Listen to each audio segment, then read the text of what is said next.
Representative Gunby, thank you so much for being here with us today. Thanks for having me. Appreciate it. For people who are looking to vote, want to get to know you a little bit, tell us about yourself and why you're seeking this particular seat. My name is Trish Gunby. I'm a state rep in the 99th District out in West St. Louis County. Have served for 3 years, and now I'm the Democratic nominee in the 2nd Congressional District going up against Ann Wagner. And many of the same reasons I ran back in 2019 are the same that I'm running here.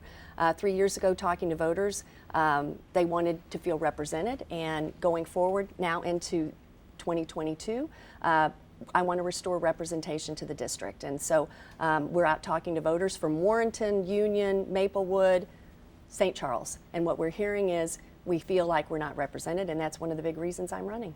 What do you think is one of the single most important issues facing the 2nd Congressional District? I think not only the district, but certainly our state and as a nation, is the overturning of Roe v. Wade. I think that ruling has put reproductive choice at the very top of the ballot. I know that's one of the things I'm talking about when I talk to voters, one of the first things I talk about. And the fact that here in Missouri, we have an abortion law, one of the most excessive in the country. A 10-year-old child could be raped and be forced to carry a baby until, without any exception for rape or incest. And so that risk of pregnancy and the fact that we have that draconian bill in place is very concerning to me. And the fact that Ann Wagner, after she celebrated that ruling, then voted against access to birth control, those are the things I'm talking about when I talk to voters. Even as far out as Warrenton, I had a voter out there say to me, are you a pro-choice candidate? That's all who I'm voting for. And so I think people need to realize that across this district, that is going to be the key issue. If elected, would you codify Roe v. Wade if given the opportunity? I would, yes I would, absolutely. And I believe I'm running for Congress, I'm an elected official. That is not my job in terms of health care.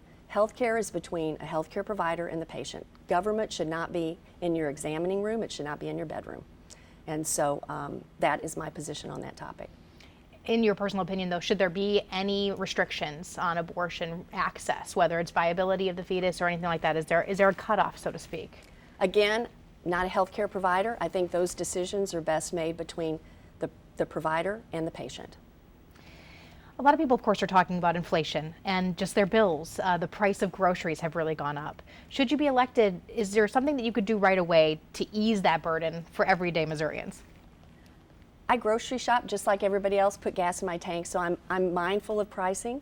What I will say is I think Democrats have offered solutions.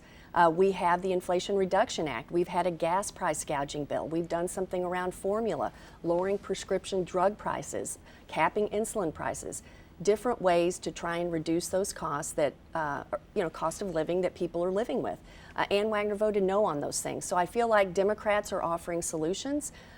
Republicans are offering talking points, and certainly Ann Wagner has not voted in favor of those things that would help lower prices on some things. Would there be a next step in your mind, something that you're looking at to help, again, lower some of those prices?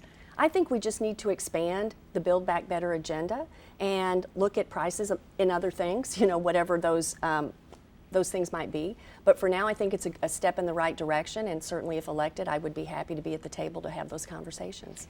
Another big issue, of course, is crime. Whether it's stolen cars to scams, there's at least a perception that in the 2nd Congressional District, crime seems to be going up. What would you do to address that? I think crime is, it has to do with poverty and lack of social services. And so I think those are things that we need to provide for, and certainly our funding at the state level has not done so properly. There's a component of education.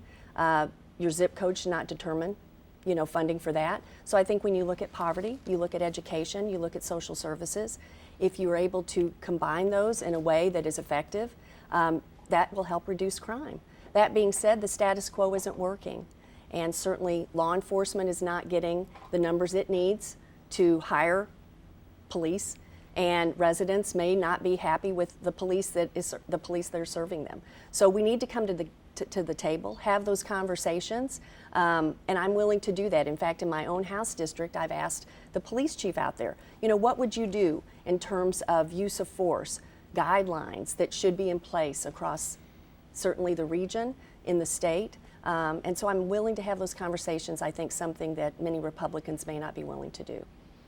The Congresswoman in the 1st District, Cori Bush, has talked about defunding the police. Certainly that can be sort of a divisive way of phrasing things, but what's your stance on this idea of defunding the police? Representative Bush ran on a certain platform and was elected based on that platform. I am not Cori Bush. I would represent those out in my district, and as I said, I believe I would be willing to sit down with law enforcement to have those discussions, because I think clearly what is working now is not working at an optimum level. And so I'm willing to have those discussions. I think we need to reimagine policing, but it boils down to poverty, education, and social services, and that's what we need to address. And some people might argue it also has to do with guns. Would you look to make any restrictions on access to weapons in our country? I'm a supporter of the Second Amendment, but certainly as Missouri has had more lax gun laws, crime has gone up. And so again, I'm a gun sense candidate, and I believe we need to look at ways to reduce gun violence. As a state rep, I filed legislation that had to do with gun storage, a way that would reduce killings perhaps of young, children, that sort of thing. I'm perfectly willing to have those conversations and talk about ways to reduce gun violence. A lot of what I hear from coworkers or people that I know is about childcare and the cost and availability of childcare. You have talked about having universal childcare and funding it. How would you go about doing that and doing it in a way that wouldn't put additional burden on families, like raising taxes?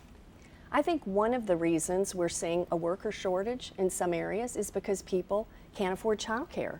And that's why I think the government needs to come in and provide opportunities to help fund some of that.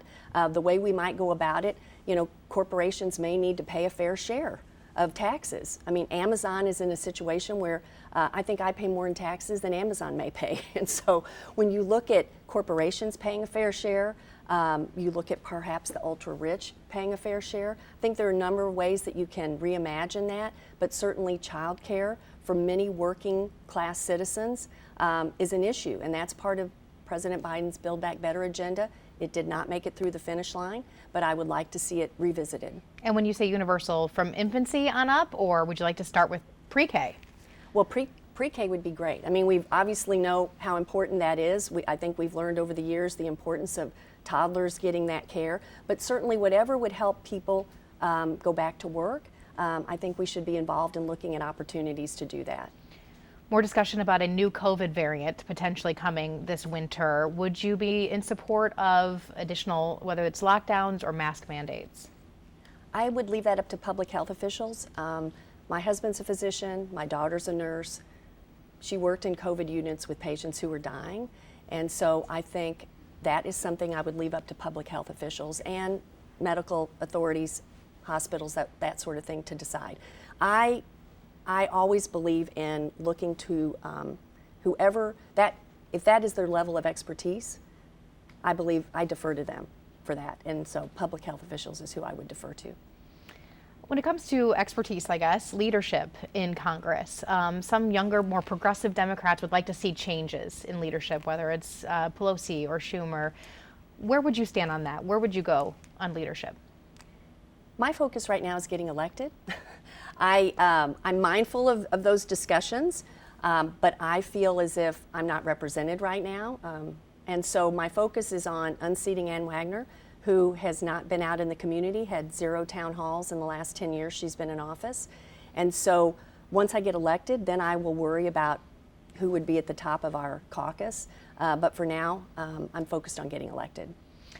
Obviously, she is the incumbent, has been reelected. How do you address that with voters when you're out talking to them? Does anybody ever say to you, we don't want Democrats in office, we'd like to continue with this Republican?